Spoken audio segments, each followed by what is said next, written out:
Hello everyone! Welcome to our channel, where we bring you inspirational and motivational stories and quotes. Please subscribe for more updates.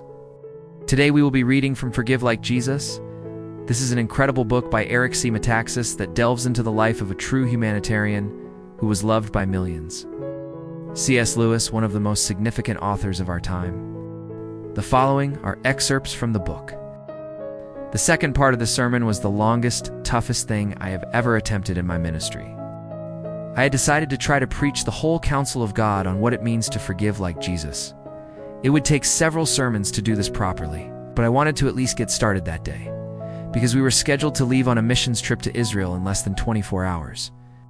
We would be gone for 10 days without internet access, and I knew that if I didn't start, then we'd never get to this important subject.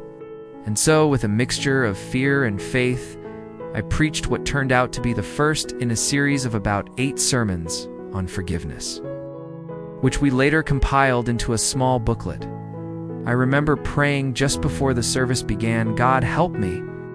I don't know if I can do this." And then, as I began to speak, all my fears left me. I spoke extemporaneously from notes for nearly an hour and 45 minutes without stopping. It was the most exhausting thing I had ever done up to that point in my ministry. And yet I felt like I could have kept going forever.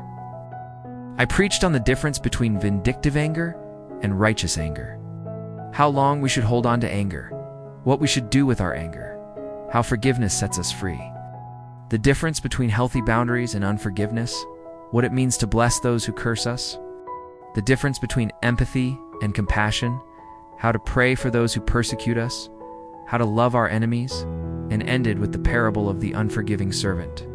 That evening, during the altar call, hundreds of people came forward to confess their sins and seek God's forgiveness, to reconcile with their spouses or their parents, to break off from watching pornography or other addictions, and to forgive others who had wronged them. One man in his 60s publicly forgave his brother after 52 years of estrangement. A mother and daughter who hadn't spoken in 18 years embraced tearfully after the service. A husband and wife reconciled after 27 years of separation. And many people went home that night with a burden of bitterness and unforgiveness lifted from their shoulders. It was an amazing day. As someone once said, you keep holding on to yesterday's hurts and expecting to live today with a song in your heart and a smile on your face.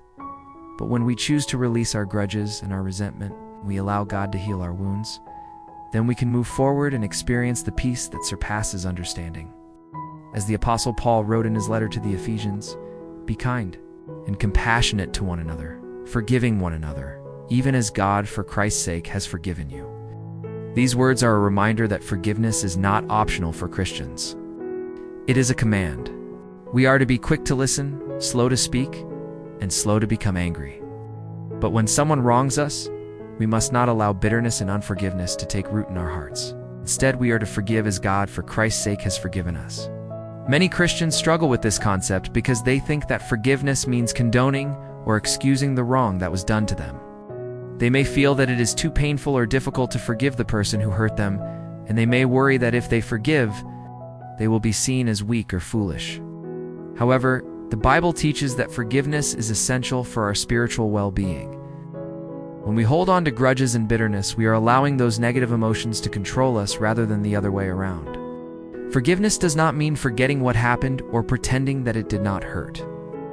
It simply means releasing the negative feelings of bitterness and resentment that the offender intended to cause in us. Forgiveness also does not mean that we must reconcile with the person who wronged us.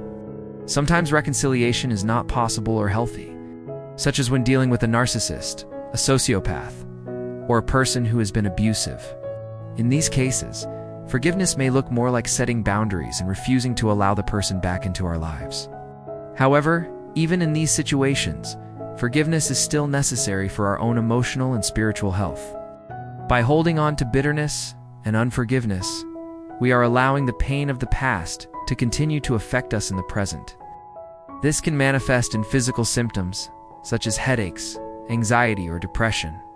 Moreover, when we refuse to forgive, we are robbing ourselves of the peace and joy that come from living a life free from the burden of anger and resentment. To truly forgive like Jesus, we must understand that we are all sinners who have fallen short of God's glory. We are all in need of forgiveness and mercy. When we focus on our own shortcomings, we are less likely to judge or condemn others. We must also remember that everyone is fighting their own battles, and that we do not know what it's like to walk in someone else's shoes. When we extend the same grace and mercy to others that God has shown us, we are able to forgive more easily. However, if someone refuses to apologize or admit that they did anything wrong, should we just let it go? What if the person who wronged us is unapologetic and unrepentant? Should we just sweep it under the rug and pretend that nothing happened? It's not so fast. While it is ideal for someone to acknowledge their wrongdoing and sincerely apologize, this is not a prerequisite for our forgiveness.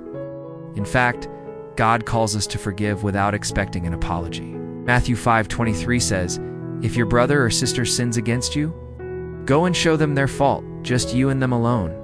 If they listen, you have gained a brother or sister."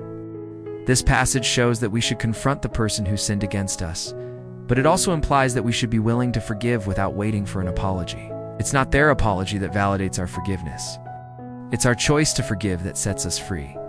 Moreover, sometimes the person who wronged us may be unaware that they have done anything wrong. They may have acted out of ignorance or misunderstanding. In these cases, we should be willing to educate and enlighten them so that they can see the error of their ways. However, if they remain unrepentant, we must still be willing to forgive. The truth is that no one is perfect, and we can all make mistakes. It is easy to hold on to our anger and resentment, but doing so only causes us pain and suffering.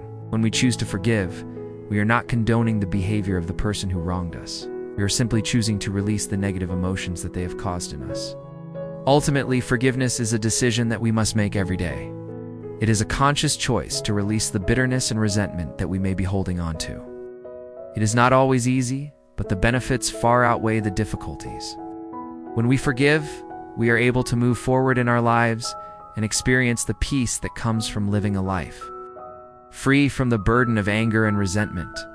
Moreover, when we forgive, we become more like Jesus, who taught us to love our enemies and to turn the other cheek. By choosing to forgive, we become instruments of God's mercy and compassion in a world that desperately needs it. What are some ways that you can apply these lessons to your own life? How can you become a better forgiver? Do you have someone that you need to forgive right now? Why not go ahead and do it today? You may feel better afterwards. That's all for this episode. Thanks for watching. Please like and share if you enjoyed it. Your feedback is greatly appreciated. See you in the next video. Till then, stay blessed.